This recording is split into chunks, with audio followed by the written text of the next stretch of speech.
पहनने का जरूरत, परंतु उसके बदले में क्या करो, नया मनुष्यत्व पहनो। ये नया मनुष्यत्व क्या करेगा, हमें प्रेम से रहने के लिए मदद करेगा, बुद्धिमानी से चलने के लिए मदद करेगा, सब बातों को समझने के लिए मदद करेगा, वैचारिक रूप से हमारी हेल्प करेगा, आत्मिक रूप से हमें मदद करेगा, हमें दृढ़, स्थिर और मजबूत करेगा, ताकि अब हम संसार की भरमाने वाली अभिलाषाओं के पीछे नहीं जाएंगे, परंतु मसीह जो स्वर्ग में विद्यमान है उसकी स्वर्गीय वस्तुओं की खोज में। वचनों को प्रभु बोल रहा है किसके लिए, किसके लिए, हमारे लिए, या यूं कहिए कलीसिया के लिए। याद रखिए एक बात, पहले जब हम संसार में थे तो संसार में रहने के समय हमारी इच्छा, हमारी मर्जी और हमारे मन के अनुसार जैसे हम चलना चाहते थे वैसा हम चलते थे। लेकिन जिस दिन प्रभु यीशु मसीह हमारे जीवन के अंदर आया, हमने उसको मुंह से अंगीकार किया और मन से विश्वास किया, अपने जीवन के अंदर परमेश्वर के पुत्र यीशु मसीह को यह स्थान दिया कि अब हमारे हृदय का राजा आप हो गए। तो अब ये बताइए कि जब हमारे हृदय का राजा यीशु मसीह है, हालेलुया, अगर आपके हृदय का राजा यीशु मसीह है तो फिर कौन किसको चलाएगा, मुझे यह समझाइए। आप परमेश्वर को चलाएंगे या फिर परमेश्वर आपको चलने के लिए और करने के लिए इस तीसरे अध्याय में पूरी रीति से हमें, हमारे परिवार को, हमारी कलीसिया को, हमें व्यक्तिगत रूप से जो जो बातें करनी है वो करने के लिए स्वर्ग का परमेश्वर अपने वचन के द्वारा हमें आज्ञा दे रहा है। ठीक है, हालेलुया।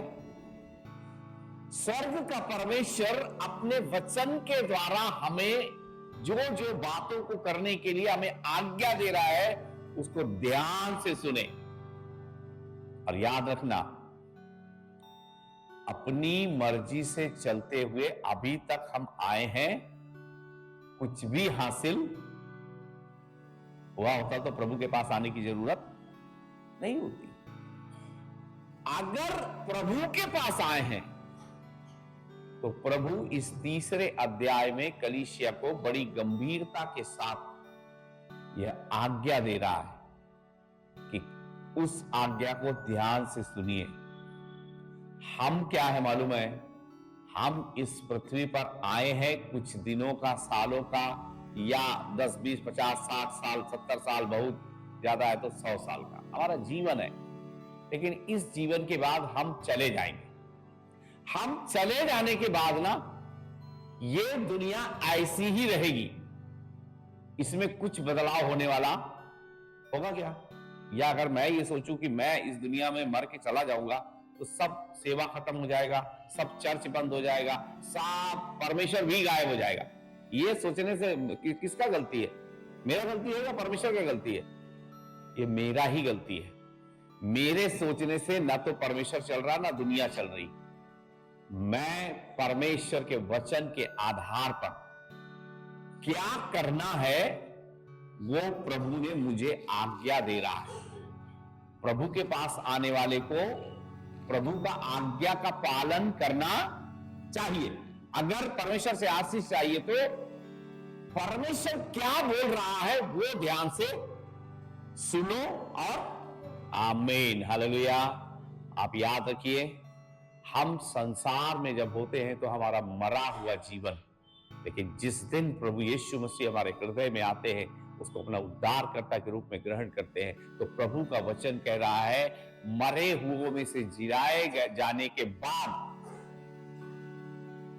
हमारे अंदर एक गंभीर इच्छा होनी चाहिए, हमें स्वर्गीय वस्तुओं की खोज में रहना है। हालेलुया। अब ये स्वर्गीय वस्तुएं क्यों खोजना भाई?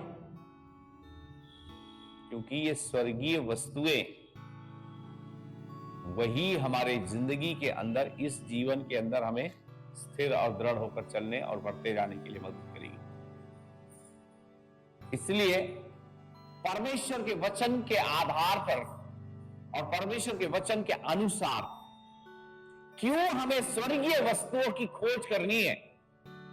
क्योंकि उन स्वर्गीय वस्तुओं की खोज करने के द्वारा ही हमारी जो मंजिल है ना, वो हमें धीरे धीरे हमें पास पे लेके जाएगी। लेकिन अगर शारीरिक और संसारिक वस्तुओं की खोज में जितना करेंगे, तो क्या आपने नहीं पढ़ा है, चौड़ा है वो मार्ग जो नरक की ओर, लेकिन सकरा है वो मार्ग जो जीवन की ओर लेके। तो अगर जीवन की ओर जाना है तो स्वर्गीय वस्तुओं की खोज में रहना पड़ेगा। और जब स्वर्गीय वस्तुओं की खोज में आप रहेंगे तो फिर आप दुनिया के लोगों को जैसे नहीं जी सकते। और एक और बात, आप जितना परमेश्वर के करीब आएंगे, परमेश्वर आपको उतना गंभीर होकर आपसे मिलेगा। आप परमेश्वर के करीब नहीं आएंगे तो आपके जीवन में ऐसा ही चलता रहेगा जो चल रहा है। लेकिन जब आप परमेश्वर के करीब आएंगे तो आप गंभीर होंगे। और आपको पता है, जब हम अपने पिता को लेकर गंभीर होते तो क्या हो जाता मालूम है? हम अपने पिता का आदर करने लगते। हालेलुया। मैं स्वर्गीय वस्तुओं की खोज करने के विषय में बात कर रहा हूं। जब हम अपने पिता के प्रति गंभीर होते हैं, क्यों गंभीर होते हैं? अभी जब तक तो स्कूल का फीस भर रहा था तो जाओ तुम भरो, तुम्हारा काम जाने, है ना। हमको खाना चाहिए, हमको खाना चाहिए, हमको ये वाला खाना चाहिए, वो चाहिए, हमें ये किताब चाहिए, वो किताब चाहिए। लेकिन धीरे धीरे धीरे धीरे समझ में आया कि पिता ने क्या किया। पिता ने हमारे जीवन में, जब हम एक दिन के थे, तो हमारे माता और पिता ने हमारे जीवन के ऊपर कितनी कितनी भलाइयां की हैं। ये सब बातों को जब सोचते सोचते हम गंभीर हो जाते हैं, तब हमारे दिल के अंदर से एक बात आती है, मेरे माता और मेरे पिता ने मेरे लिए कितने काम किए हैं। और अंदर से, आत्मा से उनके प्रति आदर निकल के आता है। हालेलुया। तो हम लोग जब बचपन में थे तो इतना माता पिता का मतलब हमारा नजर में इतना गंभीरता नहीं था। क्या है, दुनिया का माता पिता हमारा भी है। लेकिन जब हम बड़े हो गए, हमें समझ में आया कि माता पिता करते क्या है, तब हम गंभीर हो गए कि ओ, हमारे माता ने, हमारे पिता ने। मैं बार बार पिता पिता बोल रहा था, मेरा पिता बोलने का उद्देश्य परमेश्वर है। इसलिए अगर सांसारिक दृष्टिकोण से बात करेंगे तो माता को भी लाना पड़ेगा। तो इसलिए माता और पिता ने हमारे लिए किया क्या है, कितनी रातें वो हमारे लिए जगह हैं, कितना हमारे लिए, कभी फीस नहीं होता था, कर्ज लेकर फीस भरा है, कपड़ा नहीं होता था, कर्ज लेकर कपड़ा हमारे लिए खरीद के लिया, स्कूल का जूता नहीं था, ड्रेस नहीं था, ये नहीं था, वो। जब हमें समझ में आया तो हमारे दिल से उनके लिए आदर निकलना शुरू हो गया। Hallelujah, hallelujah.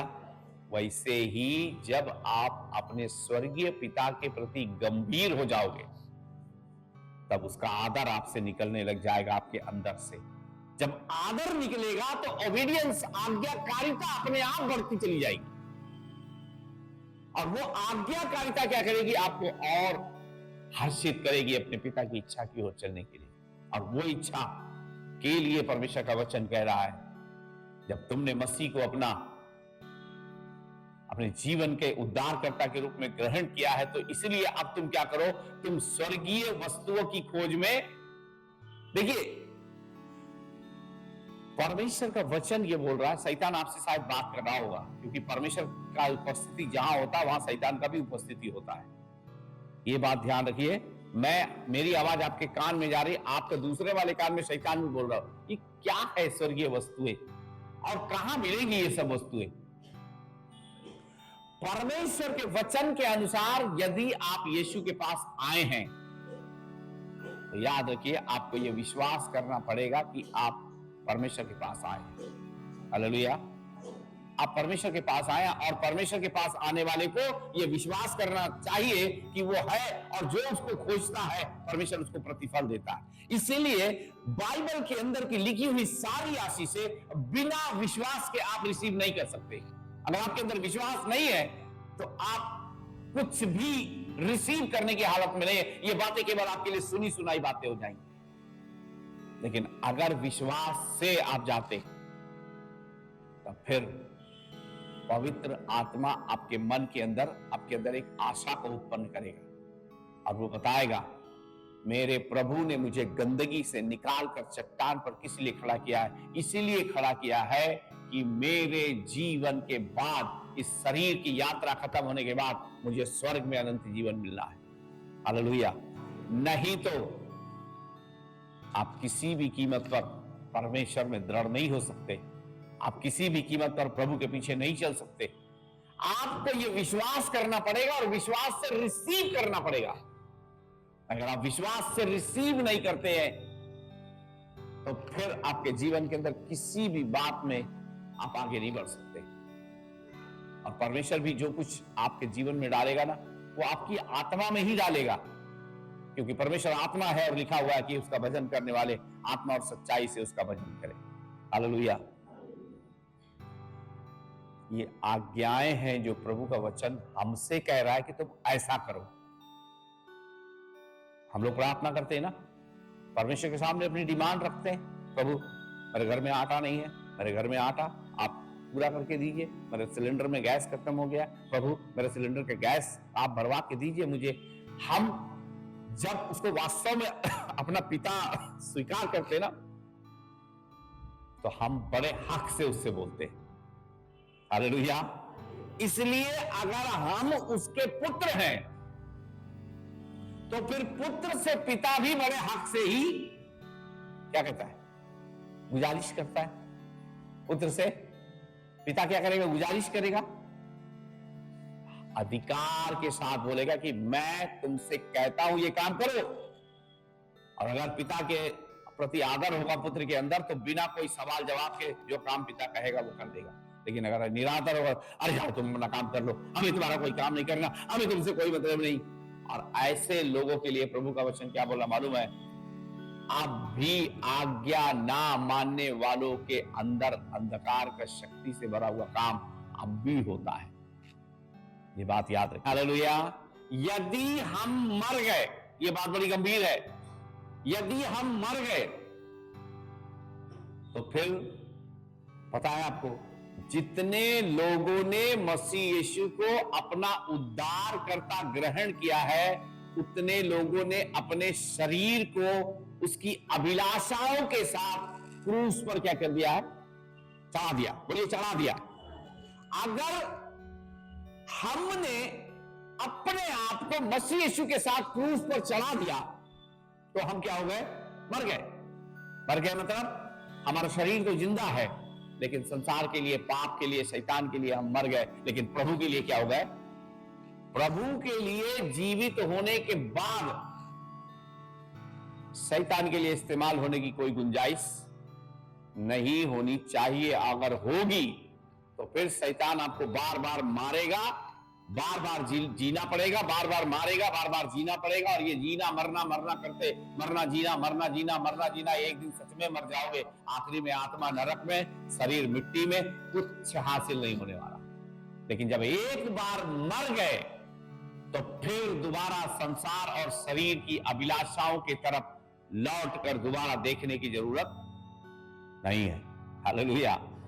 इस छोटा सा काम नहीं प्रभु ने आपके लिए किया। हमारे देश के अंदर 140 करोड़ लोग हैं, उसमें से बहुत से लोग ऐसे हैं अपने जीवन के अंदर ऐसे ऐसे काम करते हैं, वो सच्चे परमेश्वर को जानते भी नहीं हैं। किसी परमेश्वर ने अपने पुत्र को इस पृथ्वी पर भेजा, उसका पुत्र इस पृथ्वी पर आकर सारे मानव जाति के लिए अपना पवित्र खून बहा दिया और उसके खून के द्वारा ही हमें चंगाई मिलती है।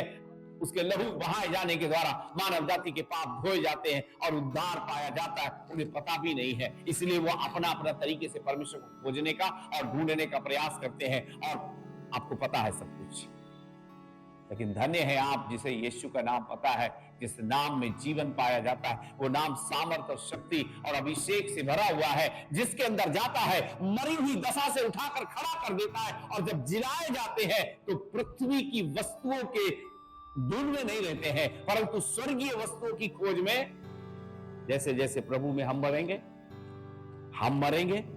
वो हम में जिएगा, वो हम में बढ़ेगा, तब हमारी अभिलाषाएं, हमारी इच्छाएं, हमारे विचार, हमारा स्वभाव धीरे धीरे सब कुछ परमेश्वर की उपस्थिति में बढ़ता है। और तब पवित्र आत्मा हमें कहां लेके जाता मालूम है?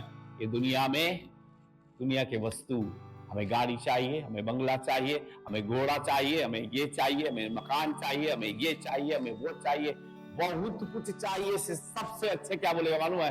पवित्र आत्मा आपको बताएगा, चाहे कुछ मिले या ना मिले, मैं प्रभु के पीछे जाऊंगा। हालेलुया। यही है मर जाने के बाद, जीने के बाद जो शरीर और संसार की अभिलाषाएं है ना, उसमें से जो हमारे फायदे की बात है, अगर परमेश्वर दे देगा तो प्रभु का धन्यवाद, नहीं देगा तो भी प्रभु का। ऐसा लोगों के जीवन के अंदर पवित्र आत्मा उन्हें स्वर्गीय वस्तुओं की बातों में भी लेके जाता है। और इसलिए ये तीसरा अध्याय बहुत कुछ हमें करने के लिए बोल रहा है। तुम क्या करना है वो प्रभु का आज्ञा है। नंबर 1, मसीह परमेश्वर के दाहिने बैठा हुआ है, इस बात को स्मरण रखना आज हमारे लिए विनती और निवेदन करता है। इब्रानियों की पत्री भी इस बात को प्रमाणित करती है कि मसीह यीशु हमारा एक ऐसा महायाजक है जो परमेश्वर पिता के दाहिने बैठा है और हमारे लिए विनती, निवेदन और प्रार्थना करता है, हमारी निर्बलताओं में हमारे साथ दुखी होता है और उसके साथ उसके बाद समाधान भी निकाल के देता है। यीशु कौन है, ये थोड़ा सा हमें समझने की जरूरत है। यीशु को हम क्या समझते हैं हमारे जीवन के अंदर? यीशु जो आज्ञा दे रहा है उस आज्ञा को ध्यान से सुने और सुनकर परमेश्वर की महिमा के लिए हम अपने जीवन को समर्पित करें। आप ध्यान से सुनिए क्या कह रहा है वचन। मसीह जो हमारा जीवन है, जीवन मतलब आप समझ रहे हैं, जब आप स्वर्गीय वस्तुओं की खोज में रहेंगे तो मसीह ही आपका जीवन होगा और आपके जीवन के हर क्षण में, हर पल में केवल मसीह, मसीह और मसीह की महिमा ही दिखाई देगी, इसके अलावा कुछ भी नहीं दिखाई देगा। इस कारण जब मसीह हमारा जीवन हो जाएगा तो हमारे वो अंग जो इस संसार में, इस पृथ्वी पर पाए जाते हैं, कई प्रकार का बातें लिखा हुआ है वहां पर ना, अशुद्धता और लोभ, लालच, व्यभिचार, ये हमारा शारीरिक संसारिक दृष्टिकोण से ये संसार के वो अंग हैं जो हमें क्या करते हैं, हमें परमेश्वर की उपस्थिति से हमेशा अलग करते हैं। तो फिर मसीह हमारा जीवन अगर होना है तो ये गंभीर बात है। आपकी अगर कनेक्टिविटी, आपका अगर आत्मा से आपका जुड़ाव परमेश्वर के साथ नहीं है, आप कुछ भी करते रहिए और मनों को जांचने वाला जानता है कि आत्मा की इच्छा और मनसा क्या होती है, वो सब जानता है। अगर आपके जीवन का भाग मसीह है तो पता है आपको, आप मान लिया एक बार क्या हो गया, यीशु मसीह झील में जा रहे थे, नाव में आराम से सो रहे थे, झील में आंधी और तूफान आई तो नाव पानी से क्या होने लगी, डगमगाने। चेलों ने कहा, हे गुरु हम नाश हुए जाते हैं, हमें क्या करिए, बचाइए। लेकिन यीशु क्या कर रहा था, बस एकदम सो रहा था। क्यों? क्योंकि उसको किसी प्रकार की चिंता ही, और जो उसके बच्चे होते हैं ना, गंभीर बात है ये, और इसको समझिए और समझकर पवित्र आत्मा आपसे बात करे इस विषय। जो उसके बच्चे होते हैं वो भी नाव में वैसे ही सोते हैं जैसे यीशु सो रहा था। आपकी जिंदगी में तूफान आएगा, आंधी आएगा, तकलीफ आएगा, परेशानी आएगा, बीमारी आएगा, निराशा आएगा, आपको पता है कोई प्रॉब्लम होने वाली, शांति से आराम से नाव में सोइए, क्योंकि हमारा गुरु को पता था अभी मैं जा रहा हूं ये झील में, ये नाव में चेले लोग बैठ के जा रहे हैं, अभी थोड़ी देर बाद आंधी तूफान आएगा, ये मुझे पुकारेंगे, उसे पता था। लेकिन उसके बावजूद भी उसके ऊपर कोई प्रभाव नहीं पड़ा, वो अपनी नींद सो रहा था। आखिरी में चेलों को नहीं मालूम था कि हमारे साथ कौन है, इसलिए उनको जगाना पड़ा। शायद अगर वो भी कहते कि सारी सृष्टि का स्वामी तो हमारे साथ है, हमें डरने की क्या जरूरत है, तो शायद उनको यीशु को बुलाने की भी जरूरत न पड़ती। उनका वही विश्वास उनको आंधी तूफान को रोक कर स्थिर कर देता। लेकिन ये भी तो उन्हें मालूम होना चाहिए कि उनकी कश्ती में है कौन। हालेलुया। जब मसीह जो हमारा जीवन है, हम उसकी कश्ती में होंगे तो कोई घबराहट की जरूरत नहीं है, कोई प्रॉब्लम का बात नहीं है। और धीरे धीरे क्या करेगा, मसीह का सामर्थ हमारे अंदर से हमारे उन अंगों को काटेगा जो शरीर और शैतान और संसार की अभिलाषा से सम्मिलित है, और अशुद्धता की बातें, अपवित्र करने वाली बातें हमारे जीवन को काट कर धीरे धीरे हमारे जीवन से अलग करेंगे। क्योंकि परमेश्वर हमारे जीवन के हर क्षेत्र में उसका पूरा उपस्थिति। अभी तक मेरा जीवन किसका जीवन था? मेरा जीवन था। लेकिन जब मसीह मेरे अंदर आ जाएगा तो क्या है, आत्मा ये बोलने लगेगी कि मसीह जो मेरा जीवन है, मतलब मेरे जीवन का आधार यीशु मसीह है। वो कहेगा उठ जा तो मैं उठ जाऊंगा, वो कहेगा खड़ा रहे तो मैं खड़ा रहूंगा, वो बोलेगा चलने लग तो मैं चलने लगूंगा। मेरी अपनी कोई इच्छा नहीं होगी, मेरी कोई मानसिकता नहीं होगी, मेरा कोई विचार नहीं होगा, मेरे कोई ख्वाब और ख्याल नहीं होंगे। मेरे जीवन का हर एक उद्देश्य यही होगा कि मसीह जो मेरा जीवन है मुझसे प्रसन्न और आनंदित होने पाए। हालेलुया। और एक बात बताऊं, क्या ही धन्य है वह मनुष्य जिससे स्वर्ग का परमेश्वर प्रसन्न हो जाए। जब वो प्रसन्न हो जाता है ना तो सारे खजाने अपने आप ही खोल देता है। अब्राहम से बोला तेरे बेटा को लेके जाकर मोरिया पर्वत पर जाकर उसको बलिदान कर दे।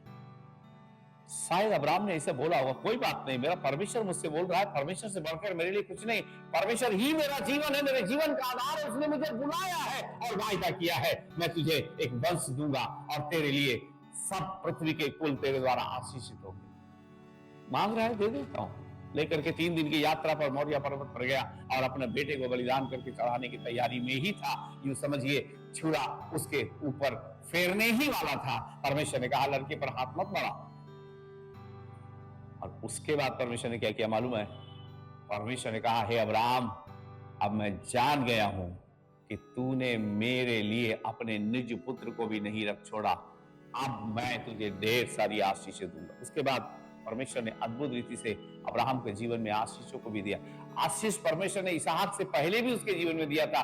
वो संसारिक आशीष थी, आर्थिक आशीष थी, और वो पशुधन और कई प्रकार का धन उसके जीवन में था। लेकिन जब उसने अपने निज पुत्र को परमेश्वर के लिए बलिदान कर दिया तो परमेश्वर ने उसको ढेर सारी बातों में बताया, अभी मैं तेरे वंश के साथ बड़े बड़े आश्चर्य कर्म करूंगा। इसलिए मसीह जो हमारा जीवन है, उस जीवन के अंदर परमेश्वर की उपस्थिति चाहिए। हम लोग गाना गाते, मेरा उठना बैठना चलना तुझे भाता रहे, मेरे जीवन में यीशु तेरा नाम। ये वही कुछ कह रहा है ये वचन। मेरे जीवन के अंदर यीशु तेरा नाम हमेशा क्या हो? महिमा पाए। जब मेरे जीवन में वो महिमा पाएगा तब सारी महिमा अपने आप परमेश्वर की ओर से हमारे लिए दी जाएगी। हालेलुया। आज का आदमी क्या कर रहा मालूम है? अपना महिमा को अपना तरीके से ढूंढने का प्रयास करता है। कितना ढूंढता है आपको पता है ना? बड़े बड़े बिजनेसमैन, बड़े बड़े करोड़पति, बहुत बड़े बड़े लोगों को हमने देखा है, एक दिन उनका महिमा और वो दोनों मिट्टी में मिल जाते। मिट्टी में हर मनुष्य मिल जाएगा, लेकिन उनका महिमा को अर्जित करने के लिए उन्होंने बड़ा कठोर परिश्रम किया। लेकिन परमेश्वर के पास आने के समय आपको कुछ परिश्रम आपको करने की जरूरत नहीं है। केवल अपने जीवन का आधार परमेश्वर के पुत्र यीशु को माने, यीशु आपके जीवन को बना देगा। हालेलुया। यीशु आपके जीवन को बनाएगा। वो यही बोल रहा, हमारा जो मसीह जो हमारा जीवन है, अपने जीवन को थामे रहें, अपने जीवन की आशा में बने रहें, अपने जीवन की उस गंभीरता से अपने परमेश्वर को प्यार करें। याद रखिए, देखिए मैं यहां पर आकर पुलपिट पे खड़ा होकर बड़े लंबे लंबे लेक्चर झाड़ने से मुझे कोई आशीष मिलने वाली नहीं है। जब तक जो कुछ मैं प्रचार कर रहा हूं मैं खुद वो ना करूं। अगर आपको यहां से आकर लंबा लंबा भाषण देकर घर में जाकर अपना जिंदगी के अनुसार जीने से ना आपके जीवन में कोई बदलाव आएगा, ना मेरे जीवन में कोई आशीष आने वाली। हाँ, एक फॉर्मेलिटी होगी, चर्च खुला था, सभी विश्वासी आए, पास्टर भी आए, पास्टर ने प्रचार किया, प्रार्थना किया, विश्वासी आए, बैठे। जैसे पास्टर आए वैसे ही पास्टर भी चले गए, जैसे विश्वासी आए वैसे विश्वासी भी चले गए। तो ना पास्टर के जीवन में कोई परिवर्तन, ना विश्वासी के जीवन में कोई परिवर्तन, क्योंकि मसीह हमारा जीवन है ही नहीं। लेकिन अगर मसीह हमारा जीवन है तो जो कुछ हमारा जिंदगी के अंदर पवित्र आत्मा हमसे बातें करता है, हमको सिखाता है, वो आकर आपको बताने के समय आपके अंदर भी पवित्र आत्मा वही काम करता है जो उसने हमको सिखाया। हालेलुया। जीवन की वास्तविकता यह है कि मसीह जो हमारा जीवन है उसको दृढ़ता और गंभीरता से पकड़े रहें। वो परमेश्वर ही आपके जीवन के हर क्षेत्र को अपनी महिमा के लिए इस्तेमाल करेगा। याद रखिए, कोई व्यक्ति अपने आप से अपने आप को परमेश्वर की महिमा करने के लिए तैयार नहीं कर सकता। याद रखिए, मूसा के बारे में थोड़ा सा देखिए। राजकुमार था, एक दिन निकल कर देखा दो लोग लड़ाई कर रहे हैं, एक मिस्री था, एक इब्री था। तो मिस्री को मारकर बालू में दबा दिया, तो सोचा कि बहुत फेवर मुझको मिलेगा। तो दूसरे दिन देखा दो इब्री लड़ाई कर रहे थे। लड़ाई करने के समय देखा, कहने अरे भैया तुम लोग तो भाई भाई हो, तुम लोग क्या लड़ाई कर रहे हो? दोनों ने बोला तुमको हमने कल देखा था, एक को मार करके तुमने बालू में दाब दिया, हमको भी मार के दाबने आए हो क्या? इतना सुन के मूसा भाग गया। फिरौन को पता लगा मूसा ने क्या किया है, एक मिस्री को मारा है, उसको हत्या करने के लिए ढूंढने लगा। वो भाग गया अपने ससुर विज्ञान में, अपने ससुर के पास। 40 साल तक भेड़ बकरियां चराया। जिस समय मूसा के अंदर एक जलन थी, मेरे जाति भाइयों को क्या करूंगा, मैं प्यार करूंगा, इसीलिए तो मार दिया। मिस्री और इब्री लड़ रहे थे तो मिस्री को मार दिया कि अरे मेरे इब्री को तू मारेगा, अभी मैं तुझको मार के बालू में डाल। तो मूसा परमेश्वर के लिए कुछ करना चाहता था। परमेश्वर ने बोला तेरी काबिलियत को तू अपने पास रख। भाग के गया, 40 साल तक भेड़ बकरी चराया। अब थोड़ा सा कल्पना करिए, एक राजकुमार और भेड़ चराने वाले में कुछ अंतर तो होगा? नहीं होगा, ये दोनों एक जैसे हैं। राजकुमार जो है वो राजसी ठाट बाट में रहता है, कोई भेड़ चराने वाला भी उसके आसपास आने की कोई गुंजाइश। लेकिन राजसी ठाट बाट से उठाकर उसको बोला अभी तू 40 साल क्या कर, भेड़ बकरी चरा। तो एक लाठी ले ले और ऐसे करके अपना क्या पोशाक है सब पहन ले। 40 साल तक भेड़ बकरियों को उसने चराया, और 40 साल भेड़ बकरियों को चराने के पश्चात जिस दिन परमेश्वर को यह पता लग गया कि अब ये मेरे काम का हो गया है, उसी दिन उसको झाड़ी में, जलती हुई झाड़ी में, जब निर्गमन की पुस्तक उसका 3रे अध्याय में पढ़ोगे तो जलती हुई झाड़ी में आपको मिले पता लगेगा मूसा से परमेश्वर ने मुलाकात किया। उसने अब आकलन कर लिया अभी मूसा मेरे काम का हो गया है। हालेलुया। ऐसे ही हम भी कभी कभी क्या है, हम जब परमेश्वर के काम के हो जाते हैं तो परमेश्वर हमें खुद अपनी महिमा के लिए चुनता है। और याद रख लेना, इस दुनिया में कोई परमेश्वर को ढूंढ नहीं पाया। इस दुनिया में कोई परमेश्वर को ढूंढ, और जो ढूंढ रहा है वो ढूंढता ही रहेगा और ढूंढता ही जाएगा। लेकिन सीधा सवाल यीशु ने क्या कहा मालूम है? परमेश्वर का पुत्र इस जगत में इसलिए आया कि वो खोए हुए को ढूंढने और उनका उद्धार करने के लिए।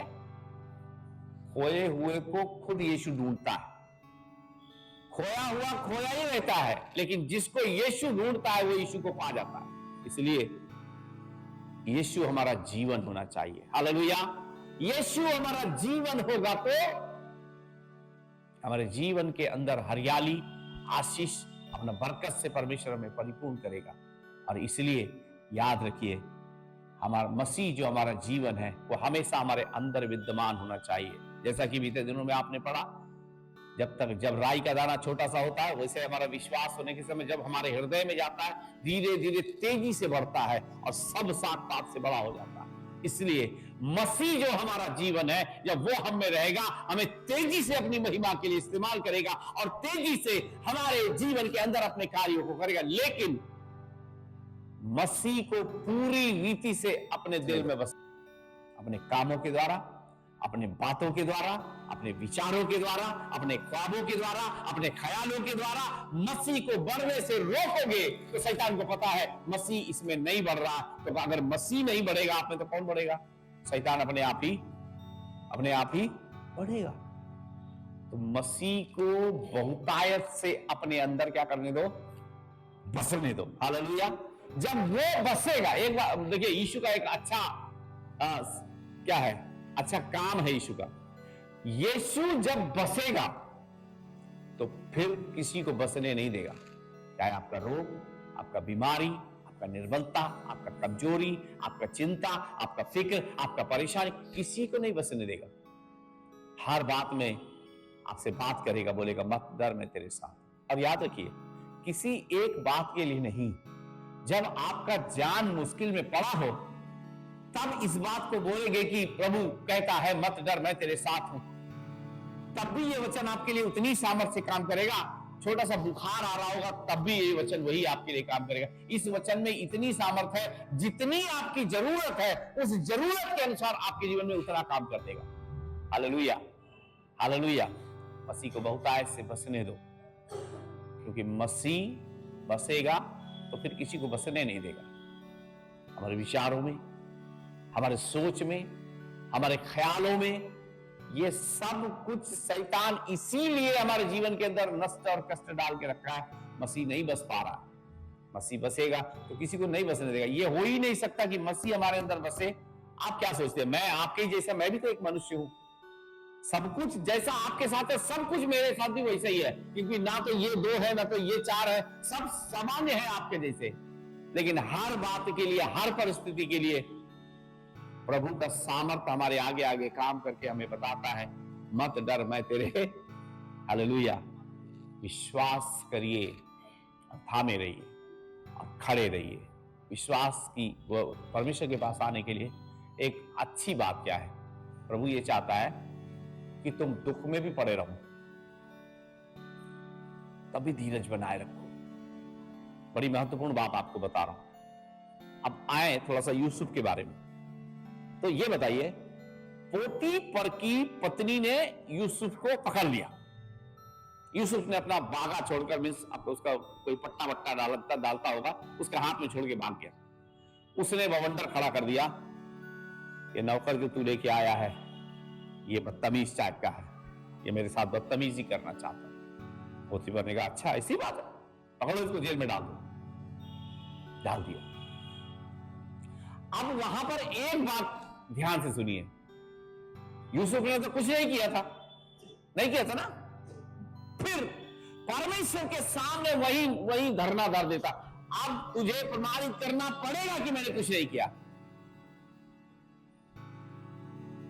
तुझे ये प्रमाणित करना पड़ेगा कि मैंने कुछ नहीं किया। देख, तूने मुझे कुएं में डाल दिया, मुझे वहां से निकाल करके मुझे पोतीफर के घर में ले आए। चल कोई बात नहीं, कि इतना गंभीर आरोप ये इसके पत्नी लगा रही, तुझे प्रमाणित करना पड़ेगा कि मैंने कुछ नहीं किया।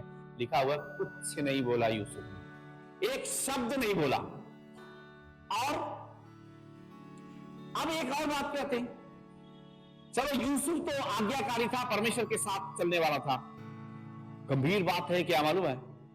परमेश्वर ने भी वहां पर किसी प्रकार का कोई इंटरफेयर, मतलब यूसुफ भी चुप रहा और परमेश्वर भी चुप रहा। हालेलुया। यूसुफ ने कुछ नहीं किया, फंसा दिया गया। परमेश्वर, लिखा हुआ है यूसुफ के संग संग परमेश्वर क्या होता था? संग संग रहता था। यूसुफ जहां जहां जाता था परमेश्वर के साथ रहता था। हालेलुया। तो यूसुफ ने भी नहीं बोला तू प्रमाणित कर, परमेश्वर क्यों बिना मतलब का फालतू में जेल में भेज रहा मुझे। और परमेश्वर ने भी नहीं कहा ए पोतीफर तू हट किनारे। अगर परमेश्वर चाहता तो ऐसा कर सकता था, परमेश्वर ने ऐसा नहीं किया। क्यों मालूम है? परमेश्वर देख रहा था यूसुफ को और यूसुफ देख रहा था परमेश्वर को। Hallelujah, hallelujah. जब हम विपत्ति में होते हैं ना, समस्या में होते हैं, परेशानी में होते हैं, तो यूसुफ देख रहा था परमेश्वर को और परमेश्वर देख रहा था यूसुफ को। दोनों एक दूसरे को देख रहे थे, क्योंकि लिखा हुआ है यहोवा यूसुफ के संग संग रहता था। हालेलुया। और समय बीता, लगभग 2 साल से भी ऊपर का टाइम है ना। 2 साल का टाइम तो वहां पे लिखा है, तब से जब वो पिलाने हारे वालों का सपना बताया था, पता नहीं उससे पहले कितना साल से अंदर था, इसका कोई डिटेल नहीं दिख रहा है, लेकिन 2 साल का मान लेते हैं। विश्वास योग्य बना रहा। क्या उसका मन में मानसिक रूप से शैतान अटैक नहीं कर रहा होगा? क्या वैचारिक रूप से, अरे तूने तो कुछ नहीं किया, फालतू में नप गया, कुछ का कोई पाप तूने नहीं किया, क्या शैतान उससे बात नहीं? साफ वो व्यक्ति से शैतान बात करता है। तो यूसुफ का, मैंने बोला ना, 2 सर 2 पैर, ऐसे नहीं होगा, वो भी मेरे और आपके जैसा ही होगा। लेकिन उसको मानसिक रूप से वो शैतान को जवाब दे रहा था, मेरा परमेश्वर मुझे इसमें से निकालने के लिए सामर्थ्य है। Hallelujah, hallelujah. टाइम आया। और मैं आपको बताऊं, अपनी पत्नी की बात को सुनकर पोतीफर ने यूसुफ को जेल के अंदर क्या कर दिया, लेकिन एक दिन उसी परमेश्वर ने यूसुफ को पोतीफर के ऊपर भी एक अधिकारी बना दिया। फिर आप कल्पना करिए, ऐसा लिखा नहीं है, ध्यान से सुनिए, आप कल्पना करिए, यूसुफ मिस्र का प्रधानमंत्री है और पोतीफर एक बड़े ओहदे पर था, जहां पर था वो आज भी वहीं पर है। तो जब मान लिया जैसे कोई जेलर है, हमारे इधर लखीमपुर का जेलर है ना, तो जेलर ने उसको उठाकर जेल में डाल दिया। लेकिन एक दिन यूसुफ को परमेश्वर ने क्या मतलब, इसका पूरा देश भर में जितने जेलर है सबके ऊपर अधिकारी बना दिया। तो जेलर जब उस यूसुफ के सामने आया होगा ना, शर्मिंदगी के मारे अपना सर झुकाकर खड़ा होगा और डरता होगा। कहने का तात्पर्य है, उस समय परमेश्वर भी चुप था और उस समय यूसुफ भी चुप था। लेकिन ये एक ऐसा टाइम आया, केवल पोतीफर के ही हाथ पैर कांप रहे होंगे, क्योंकि ऐसा काम करके रखा था यूसुफ के साथ, उससे नजरें तक मिलाने की हिम्मत नहीं। इसलिए याद रखना, मसीह जो हमारा जीवन है, शायद हमें कोई मार के चला जाए, शायद कोई हमारा नुकसान करके चला जाए, शायद हमारी कोई हानि करके चला जाए, लेकिन याद रखना, पलट के फिर समय वही वापस आएगा। और जब समय वापस आएगा तो जितना गया है उसका दोगुना वापस देकर परमेश्वर जाएगा आपको। आपका परमेश्वर हंसी खेल और तमाशा नहीं है, लेकिन मसीह आपका जीवन होना चाहिए। Hallelujah, hallelujah, hallelujah. इसलिए यीशु को गंभीरता से, गहराई से अपने अंदर बसने दो। आंसू बहाने का टाइम है, आंसू बहने दो। कष्ट का समय है, कष्ट आने दो। लोग निंदा करते हैं, तिरस्कार करते हैं, बदनामी करते हैं, चलने दो, क्योंकि उसका जवाब देने के लिए आपके पास नहीं है। उस समय में आप भी चुप रहना चाहिए, और परमेश्वर तो चुप ही रहेगा। ऐसा नहीं है, हमारा परमेश्वर ऐसा नहीं है अभी 4 लोग हमको मारने के लिए आ जाते, वो आग ऊपर से गिरा के उनको जला के, ऐसा कुछ नहीं होने जा रहा। परमेश्वर चुप ही रहेगा, लेकिन परमेश्वर का जब टाइम आएगा तो सबका टाइम खत्म कर देगा। Hallelujah, hallelujah. ये तभी हो सकता है जब मसीह आपका जीवन हो, मसीह के जीवन की सामर्थ आपके अंदर कार्य करेगा। हालेलुया, आमीन, हालेलुया।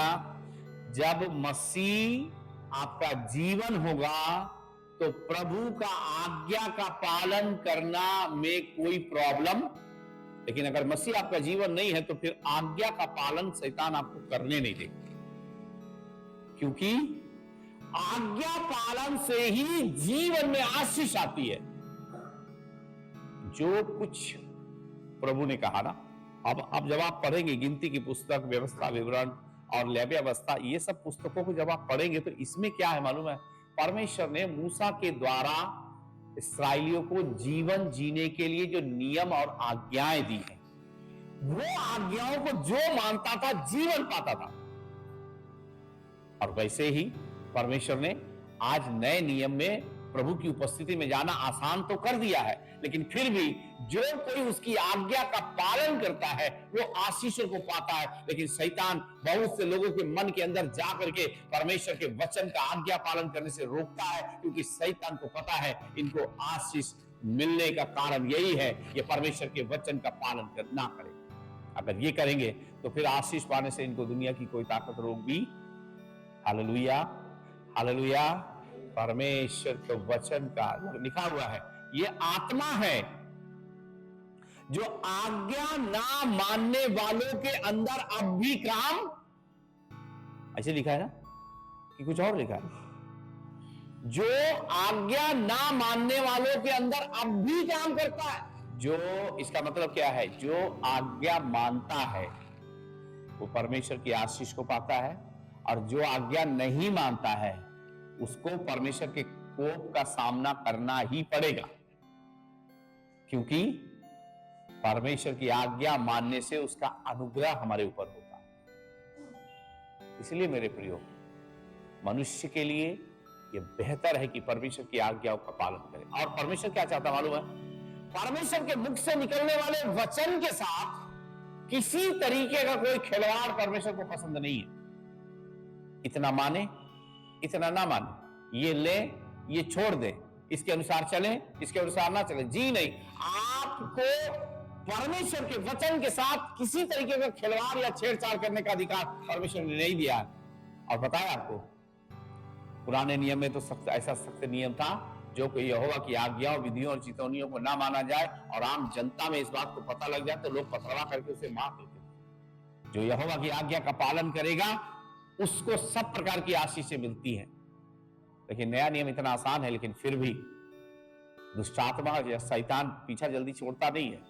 हमारे अंदर हमेशा वचन को लेकर एक कंट्रोवर्सी अंदर चलती रहती है। प्रभु ने ऐसा कहा, हम ऐसा कैसे कर पाएंगे? ऐसा लिखने से पहले प्रभु को सोचना चाहिए, हम कर पाएंगे कि नहीं कर। वो आपका पिता है, आपकी हड्डी, आपकी नस, आपका खून, आपका दिमाग, आपका हार्ट, आपका फेफड़ा, सबकी जानकारी उसके पास है। उसको सिखाने और बताने की कोई जरूरत। और जो ऐसा प्रयास करता है तो उसके लिए लिखा हुआ है, आज्ञा ना मानने वालों के अंदर अब भी दुष्टात्मा शैतान क्या करता है? काम करता है। इसलिए इन बातों को ध्यान से सुने और समझे। परमेश्वर के वचन के साथ किसी प्रकार का कोई समझौता, जैसा वो लिखा है, जैसा वो कह रहा है, आप कर पा रहे हैं, प्रभु का धन्यवाद। अब नहीं कर पा रहे हैं तो भी प्रभु का धन्यवाद, क्योंकि परमेश्वर अपने वचन को आपके लिए बदलने नहीं जा रहा, वो वैसा ही रहेगा जैसा उसमें लिखा हुआ है। इसलिए मेरे प्रियो, मुंह से गाली बकना, क्रोध, विरोध और क्या है, व्यर्थ की बातों को अपने मुंह से बकना क्या करो? क्या करो? छोड़ दो। तब परमेश्वर तुम्हें क्या करेगा? अपनी आशीष से, हालेलुया। नया मनुष्यत्व, ये एक सवाल है कि इस बुद्धि के अंदर ये नहीं समझ में आ रहा कि नया मनुष्यत्व कहां से ले आए।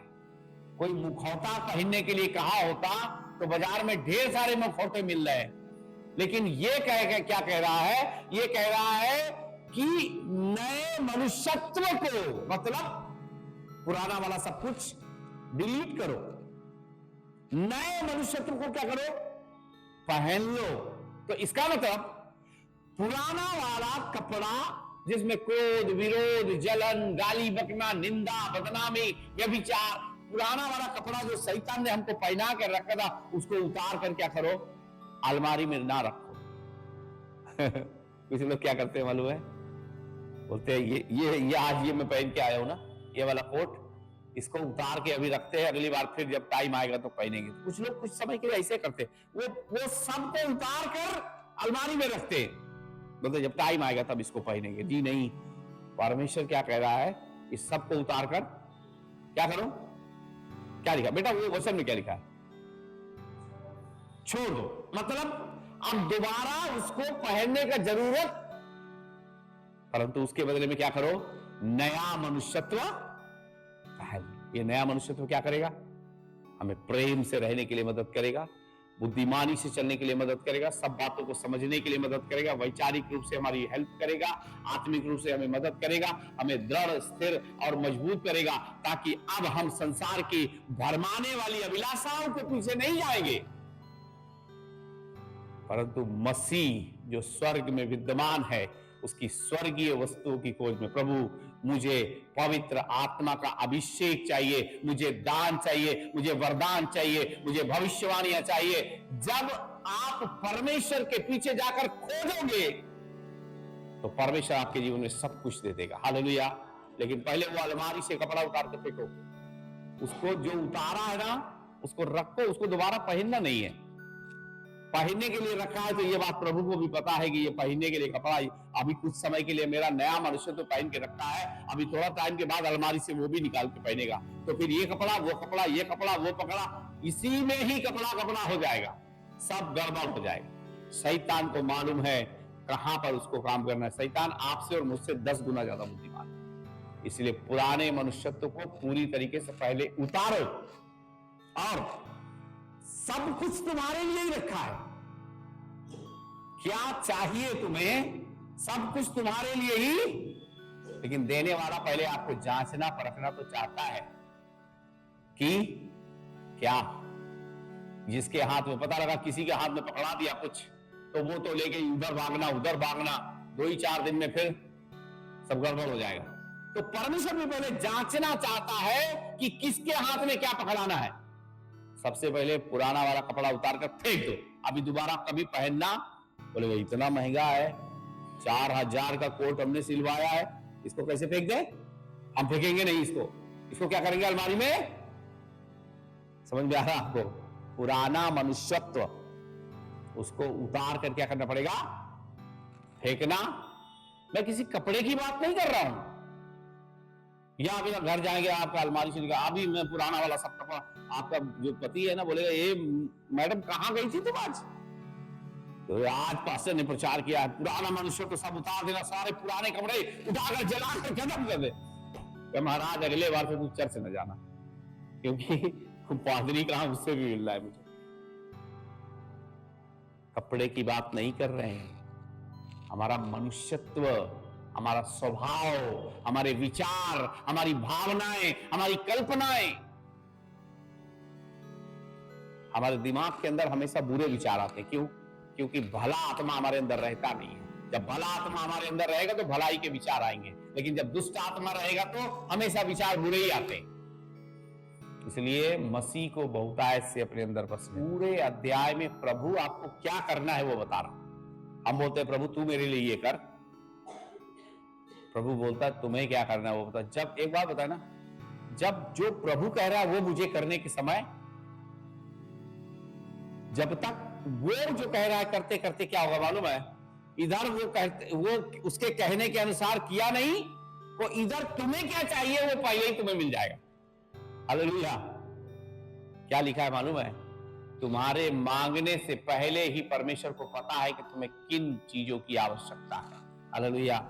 इसलिए प्रभु चाहते हैं उसने जो कहा है उसको पालन करो, पूरी आज्ञा का पालन नहीं कर पाओगे उससे पहले तुम्हें क्या चाहिए तुम्हें मिलेगा। लेकिन अगर ये बोलेंगे कि तू पहले दे तब मैं देखता हूं, तो ऐसे काम चलने वाला नहीं है। ऐसे के लिए फिर आप घूमते रहिए, ढूंढते रहिए, पता नहीं मिलेगा कि नहीं मिलेगा मुझे नहीं मालूम। ऐसी बात के लिए कोई गारंटी नहीं है। लेकिन आज्ञा का पालन करिए। आपको क्या चाहिए परमेश्वर को पता है। आप पूरा नहीं कर पाएंगे, परमेश्वर उससे पहले आपके लिए सब कुछ करेगा। Hallelujah, hallelujah, hallelujah. समयों और कालों का प्रभु हमारा परमेश्वर है, उसको सब बातें आपके जीवन के बारे में पता है। इसीलिए जो कुछ वचन कह रहा है घर जाकर गंभीरता से इसके पढ़ो, और पढ़ने के बाद सोचो कि प्रभु क्या चाहता है, और अपने जीवन से उसको मिलाओ। मेरे जीवन में कौन कौन सी ऐसी बातें हैं जो प्रभु के वचन के विरोध में जा रही है, और मैं कौन कौन सी बातों को प्रभु के लिए चाहता हूं या चाहती हूं। अगर मैं वचन का पालन नहीं करूंगा या नहीं करूंगी तो परमेश्वर के वचन से मुझे कुछ हासिल होने नहीं जा रहा। फिर भी परमेश्वर भी स्वतंत्र इच्छा का परमेश्वर है, और उसने आपको भी स्वतंत्र इच्छा का बनाया है। जैसी मर्जी आप चाहें अपने जीवन के जीने के आधार को बना सकते, लेकिन मसीह के आधार पर बनाएंगे। आपको वो कहता है मैं तुम्हें कभी नहीं छोड़ूंगा, मैं तुम्हें कभी नहीं त्यागूंगा। यूसुफ का उदाहरण आपके सीने में, आपके दिल में गहराई से बस जाए कि यूसुफ भी चुप था और परमेश्वर भी चुप था। लेकिन जब टाइम आया तो यूसुफ तब भी चुप रहा, लेकिन परमेश्वर तब चुप नहीं था। परमेश्वर ने सब कुछ प्रमाणित कर दिया। मेरा बेटा, मेरा दास यूसुफ बेगुनाह था, इसलिए आज मैंने उसे ऊंचे पद पर बैठाकर पोतीपर के सामने उसको किया है, ताकि पोतीपर लज्जित होकर अपना सर शर्म से नीचे करके खड़ा रहे यूसुफ के सामने। इसलिए मेरे प्रियो, अगर मसीह पर विश्वास करते हो तो यूसुफ की शिक्षा को गहराई से अपने दिल में बसने दो। अपने आप को प्रमाणित करने का प्रयास मत करो, परमेश्वर तुम्हें प्रमाणित कर देगा। हालेलुया।